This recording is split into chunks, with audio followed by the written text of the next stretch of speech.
eu sou a Michele. E eu sou o Zizo. E você está ouvindo o Mentes Divergentes, um podcast para mostrar que para ter uma mente divergente, você não precisa ser necessariamente neurodivergente.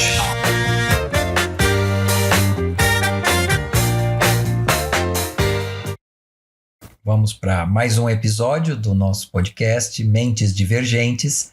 Hoje a gente vai falar um pouco sobre a Michele, né? A gente vai ouvir, na verdade, né? Eu não vou falar sobre a Michele. A gente vai ouvir um pouco da história da Michele e a relação dela com neurodivergência, porque não é só autismo, sim, né, Michele? É isso daí.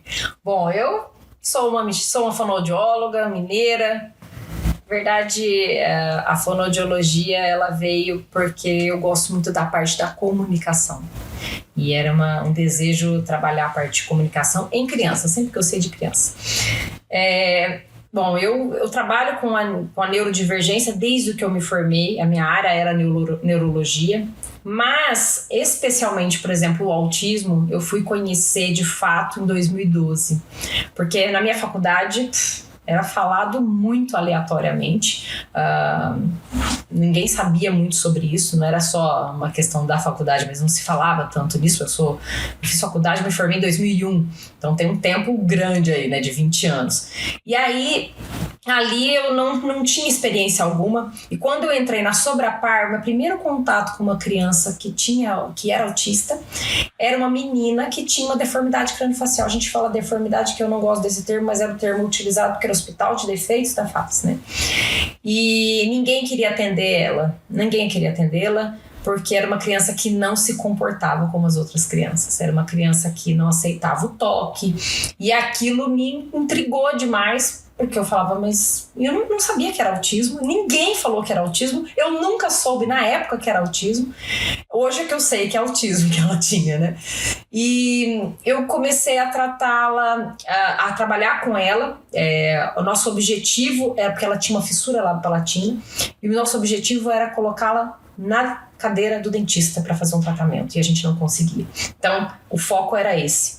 E através de muito carinho, conexão, a gente conseguiu levar ela para a cadeira do dentista. Foi minha primeira experiência. Mas eu errei demais. Eu falhei demais, eu não sabia o que fazer. Isso me deu uma angústia gigantesca. E aí, eu sempre fugi de casos assim. Até que chegou 2012 e começou a aparecer uma demanda crescente. Nada é por acaso, né? Começou a ter uma demanda crescente no consultório de crianças autistas, e aí uma criança em especial apareceu, e eu comecei a atendê-la. Eu fui chamada como fonoaudióloga para aplicar uma metodologia específica, e eu comecei a trabalhar com essa criança e foi péssimo. Eu me sentia muito mal, a forma como eu era mandada a fazer, que era uma coisa que eu não acreditava. E aí eu fui fazer um curso específico que me abriu os olhos, que é justamente mostrar sobre conexão, como conectar com essas crianças. E aí eu me apaixonei. Foi quando eu comecei a estudar o autismo. Em 2013 nasceu o Davi, meu segundo filho, que a princípio ele nasceu e ele tinha, como o Davi tem uma mutação rara, ele chama TBL1XR1, a mutação dele. Ele tem uma hipotonia de base e ele tinha um desenvolvimento muito aquém do esperado. Então ele demorou muito para sustentar a cabeça, demorou para rolar, demorou para andar. Então a questão motora era muito gritante. E aí eu comecei a focar muito nisso, né, em correr atrás dessa demanda dele. Mas ao mesmo tempo eu comecei a observar alguns sinais que começaram a me chamar muita atenção e fazer muito sentido, porque eu estava justamente estudando sobre o autismo. Então, uma coisa que eu me lembro muito é que o Davi, deitado no berço, eu chegava no quarto dele, porque estava um silêncio absurdo, ele estava demorando demais para acordar, ele era um bebê muito calminho. Ele acordava e não chorava. Ele ficava deitado, olhando pro teto e fazendo assim, balançando a cabeça de um lado pro outro, enquanto o ventilador estava ligado, acompanhando o movimento do ventilador. Aquilo, para mim, era uma coisa E eu tentava entrar na frente do ventilador pra ele olhar pra mim, ele desviava o olhar de mim pra olhar pro ventilador. E eu falava, mas que coisa é essa? Não é possível que eu tô vendo aqui, né? Aqui em casa não, né? Não é assim que a gente fez? Aqui em casa não, peraí. Eu acho que eu tô louca, né? E aí foram vendo várias coisas, que o Davi ele tinha algumas crises de ausência, ele olhava através de mim, em vez de olhar diretamente pra mim. E ao mesmo tempo, de repente, ele conectava, e aí ele brincava, ele sorria, ele me imitava, daqui a pouco ele perdia, e ele ia embora, e como se ele tivesse apagado. E aquilo era muito flutuante. E isso foi me intrigando, assim, cada vez mais. Eu comecei a negar essa situação. Eu não queria que isso estivesse acontecendo, porque eu tive muito medo. A gente tem medo do que a gente não conhece. E eu comecei eu me lembro muito bem disso, eu falei do ventilador, mas tem uma questão antes. O Davi, ele tinha um olhar muito pobre para mim durante a amamentação. Ele não olhava muito para mim. E o olhar dele era muito fugaz. Ele não olhava nos meus olhos, ele olhava na minha boca. Isso me incomodava absurdamente, a ponto de eu apagar a luz para amamentar. Então eu comecei a apagar a luz para amamentar, porque eu não suportava aquilo me doía demais. Eu sabia que tinha uma coisa acontecendo com ele. E era muito maluco isso, porque o Davi tinha umas crises que hoje eu sei que eram crises sensoriais. E, por exemplo, eu colocava ele para tomar banho, ele começava a boiar e ele tinha uns espasmos, e era sensorial, era um sistema vestibular dele, proprioceptivo, que estava desorganizado, eu não conseguia entender. Então ele tinha uns espasmos que parecia uma convulsão, aí ele ficava estrábico, travava a mandíbula, ficava branco, gemia, e daqui a pouco ele voltava. Quando eu tirava ele de lá, que eu pegava ele no colo, ele parava. E continuava normal, passava por todos os exames, não tinha nada, nenhum exame clínico dava nada. Só que eu achava que ele ia morrer, não sei porquê. Eu achava que meu filho ia morrer. Eu falava, gente, ele vai morrer. Eu não vou nem me apegar muito, porque ele vai morrer. Olha as ideias de mãe. Não vou nem me apegar como muito. Se a gente conseguisse. Como se conseguisse, né? Parece que aí que o foco voltava todo pra ele. Eu não vou pegar muito nessa criança, ele vai morrer, não, eu vou sofrer. E eu apagava a luz pra amamentar em alguns meses. Eu falo isso hoje, eu falo isso muito bem, com muita coragem, que eu vou ser julgada por isso, eu sei. Mas eu já me julguei demais, e eu falo isso com muita dor, mas hoje eu tratei demais isso na terapia, hoje eu sei que foi o melhor que eu pude fazer. Era uma fuga minha, era uma tentativa minha de negar o que estava acontecendo. E aí eu comecei a perceber gradativamente, quando o Davi estava com mais ou menos 1 ano, eu tive certeza absoluta que ele era uma criança autista, junto com outras coisas que eu não entendia, que não fazia sentido, porque não era do autismo aquilo que ele tinha, e que me preocupava mais, porque eu achava que ele não ia andar, de tanta preocupação que eu tinha com a questão motora. Ele não conseguia nem levar um brinquedo na boca, era difícil para ele. Então o autismo ali naquele caso para mim era o de menos, né? Mas era uma coisa a mais uma coisa que ele vai ter, não é possível, né? Então para mim foi um processo muito difícil dessa aceitação.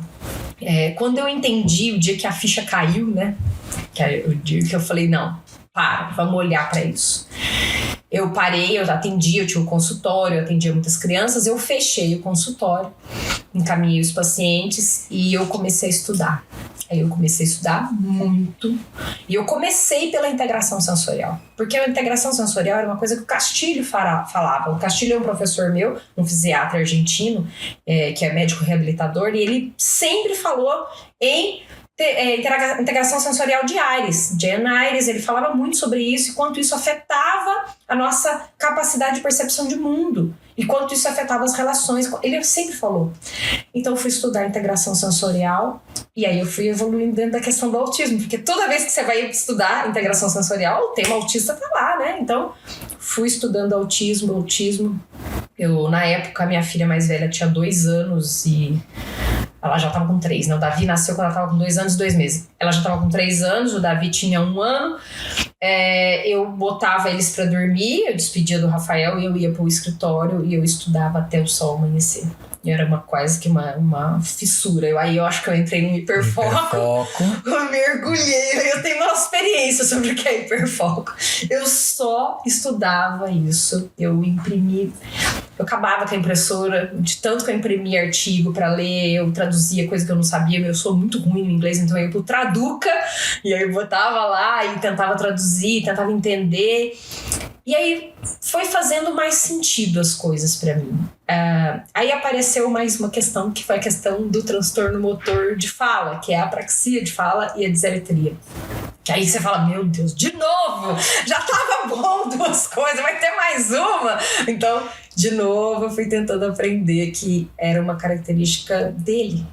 E aí, eu passei por uma fase muito difícil. Eu sei que, assim, como mãe, eu me transformei demais como mãe e como profissional. Porque quando eu comecei a sentar do outro lado da mesa, eu comecei a ver coisas que são muito doloridas. A gente começa a entender o quanto as mães sofrem, porque as mães, elas são deixadas completamente de lado, no sentido assim, do que você fala, você não sabe nada. Quem sabe é o profissional. Você não sabe sobre o seu filho, quem sabe é o profissional. Então, aquilo é muito dolorido, porque por mais que eu fosse a profissional, eu me sentia na pele da mãe, o quanto que o descaso que a gente sofre, o quanto que eu fui chamada de louca, eu fui chamada, né, eu estava procurando pelo em ovo. Teve um neurologista que falou assim pra mim, o Davi não sustentava a cabeça com 6 meses, ele falou, coloca na fisioterapia que vai fazer bem pra tua cabeça, você tá precisando se tratar.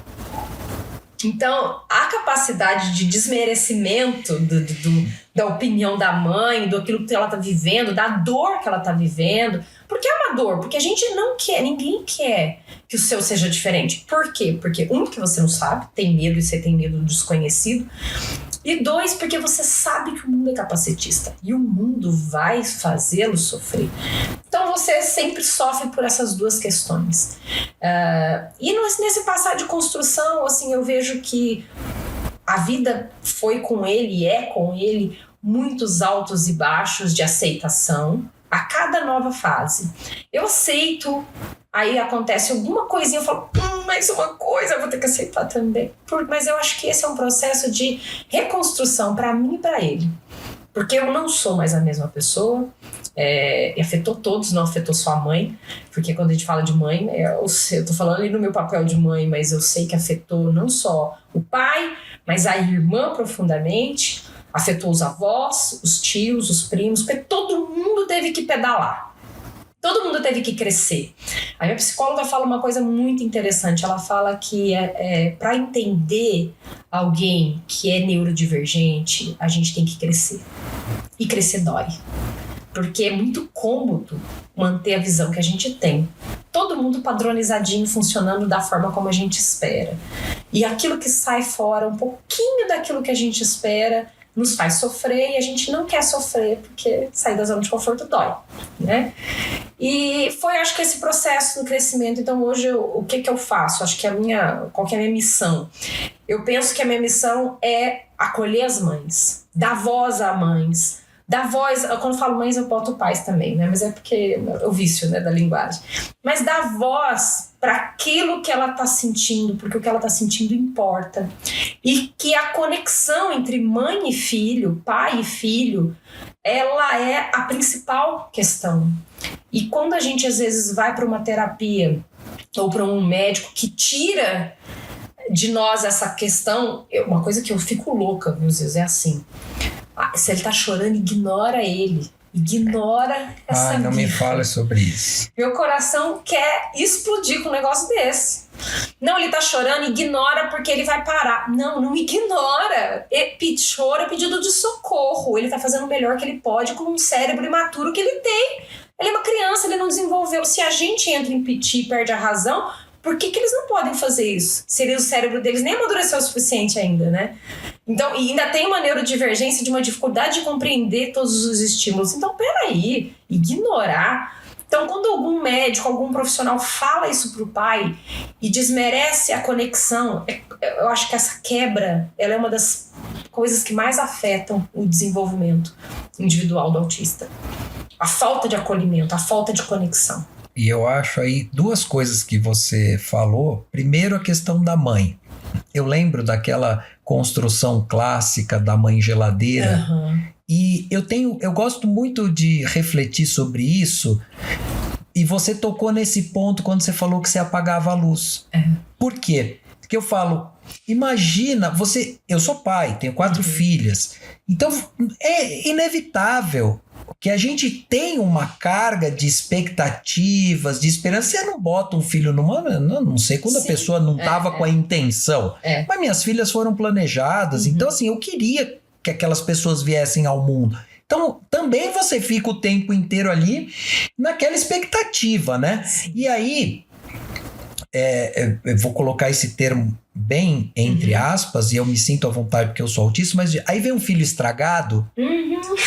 Não. Veio quebrado. Quebrado. Cadê o brinquedo que eu comprei que tá quebrado? Exato. É muito frustrante. É muito frustrante. Sim. Então, você ter que lidar com isso. Então, é uma reação natural do ser humano de você se distanciar.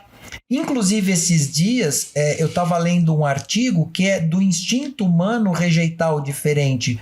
Porque no grupo social, aquilo vai atrasar, vai atrapalhar. E a doença, se ela é transmitida geneticamente, aquilo vai prejudicar a manutenção da espécie. Olha. Então, entre os animais, essa coisa de rejeitar...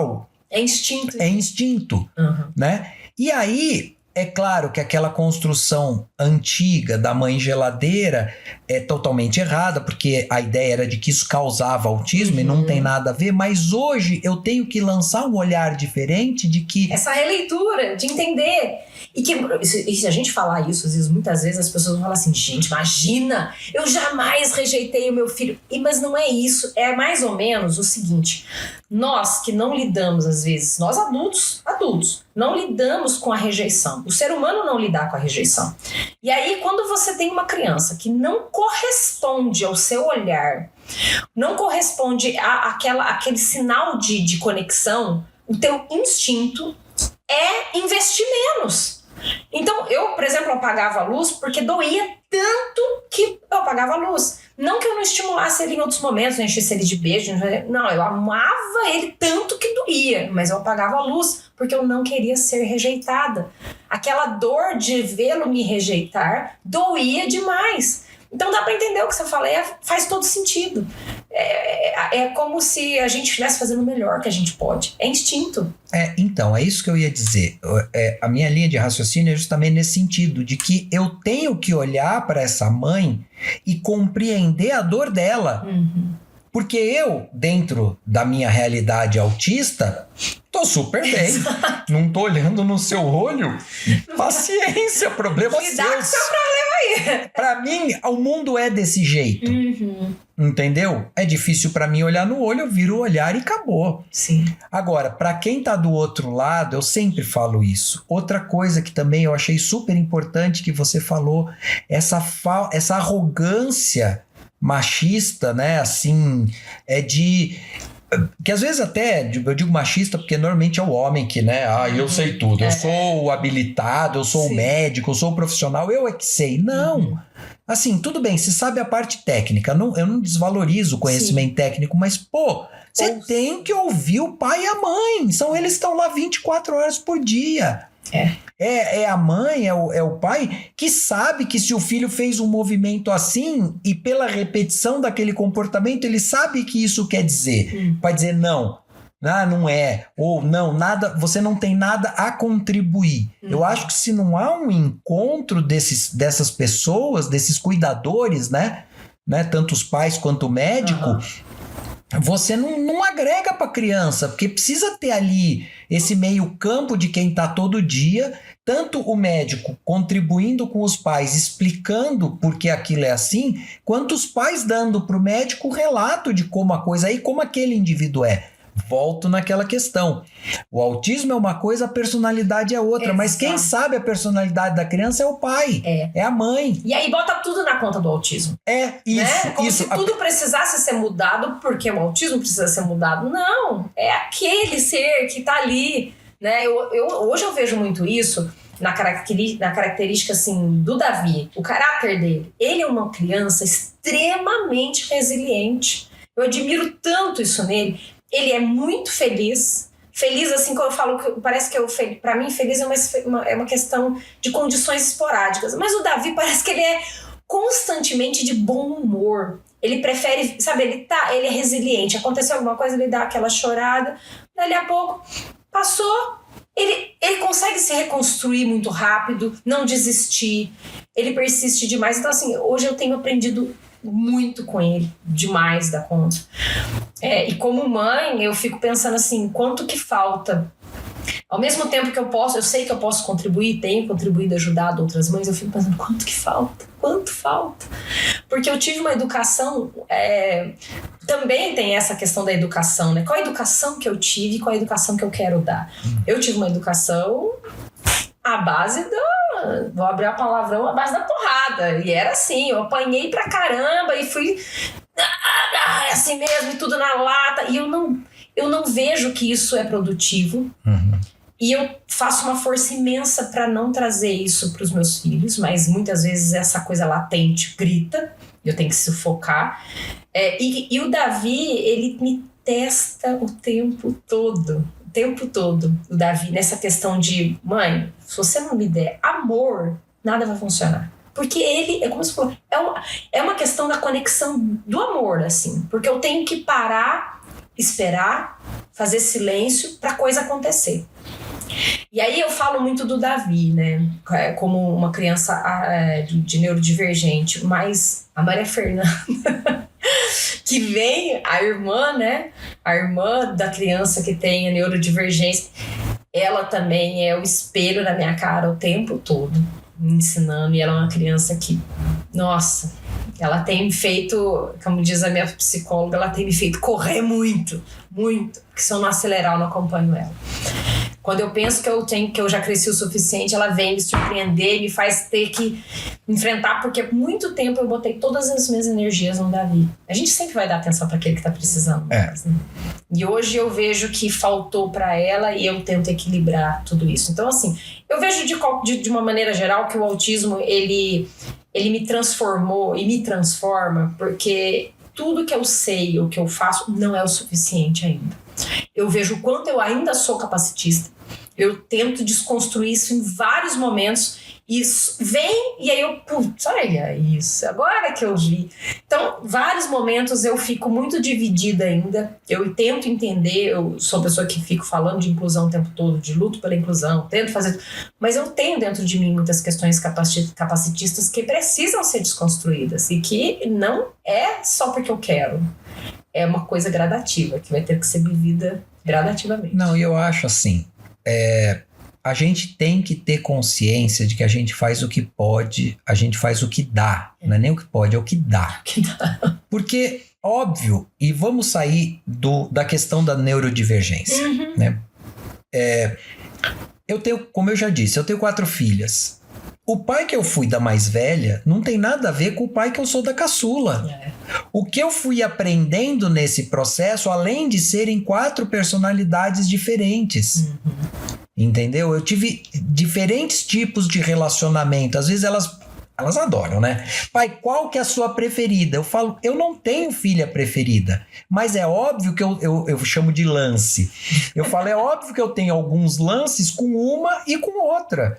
Então, por exemplo, uma gosta de videogame, então ela é mais minha parceira no videogame, a outra gosta de música, então ela é mais minha parceira na música. Então, você tem aquela... E você tem que ter esse feeling. Ao mesmo tempo que eu errei muito, né? E às vezes eu lembro com elas hoje em dia, eu falo, ai gente, eu não acredito que eu briguei com você por causa disso, não sei o quê.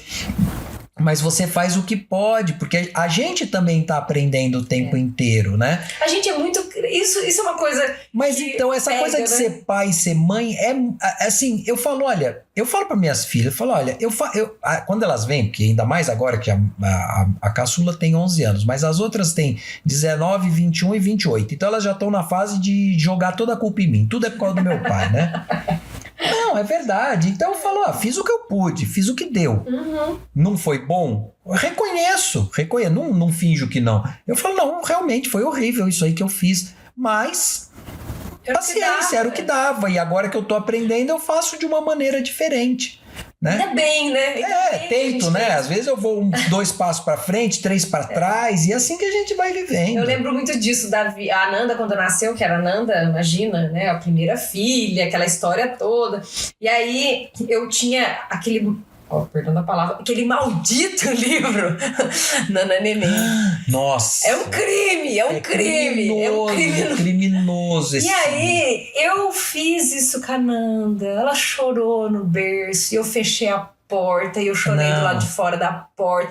Gente, olha, cada coisa que a gente passa, que hoje a gente olha, depois que você começa a entender sobre respeito, sobre conexão, sobre vínculo, sobre afeto, sobre... Nossa, quanta coisa, né?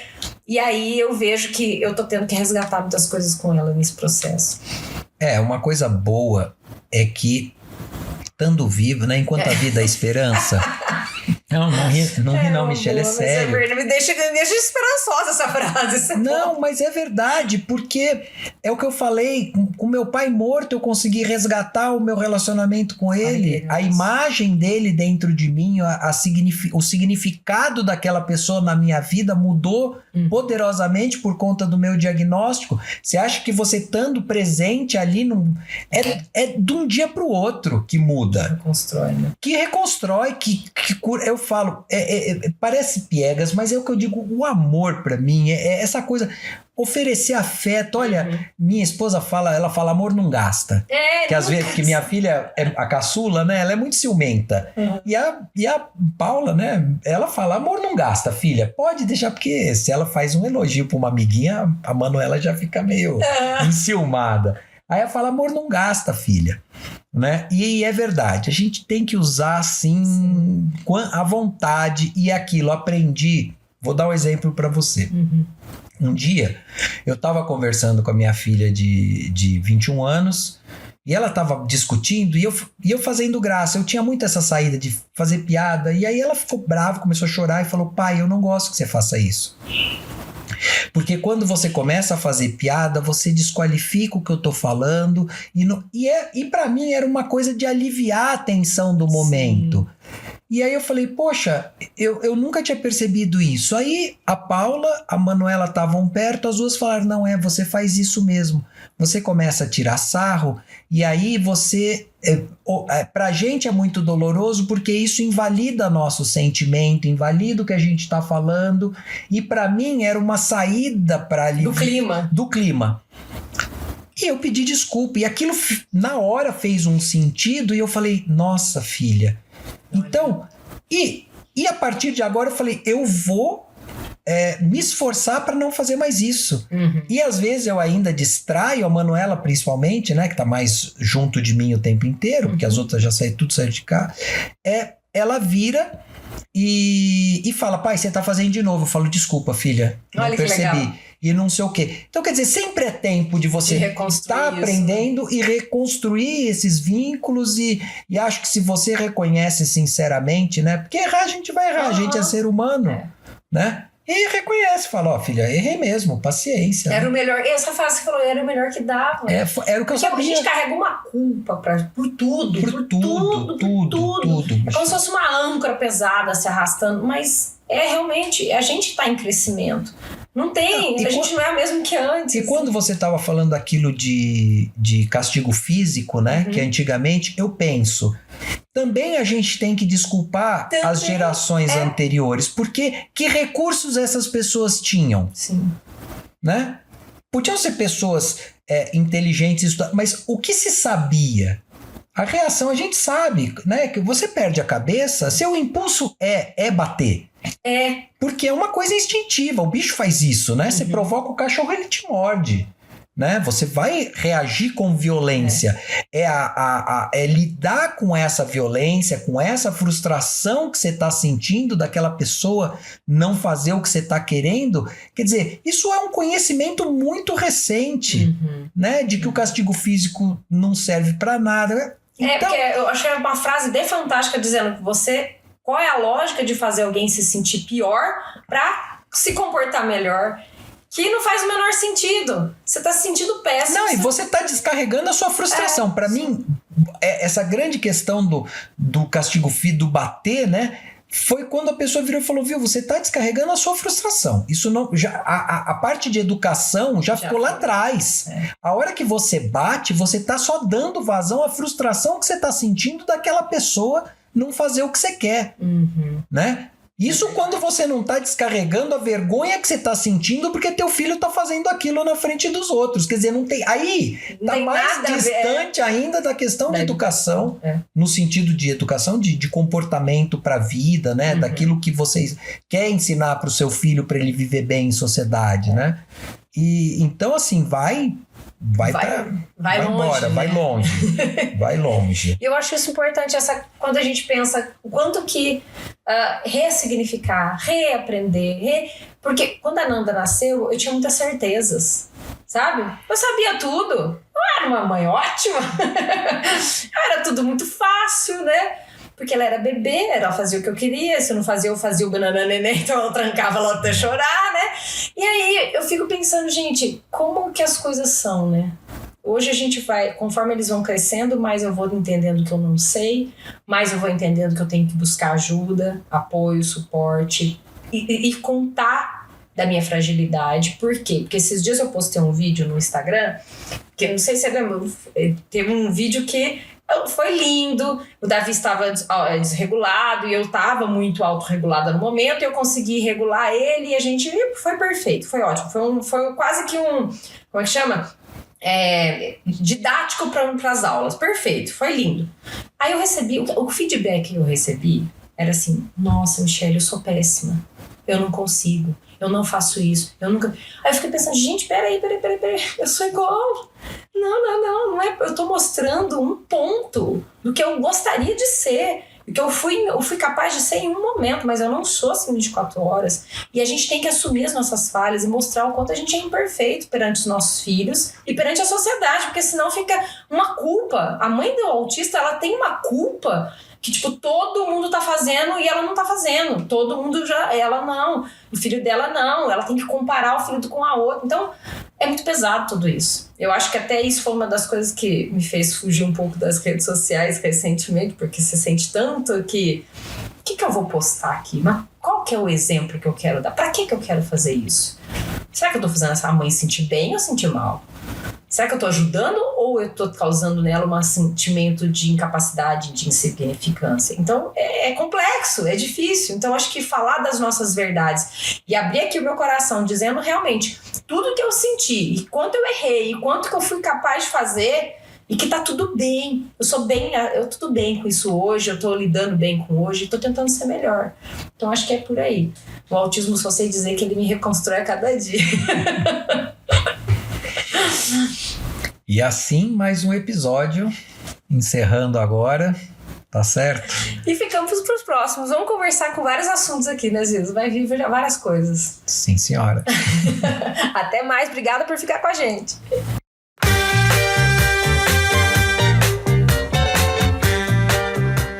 E esse foi mais um episódio do podcast Mentes Divergentes. Eu sou Michelle Basso, com Zizo Porto e técnica de Paulo Amaral.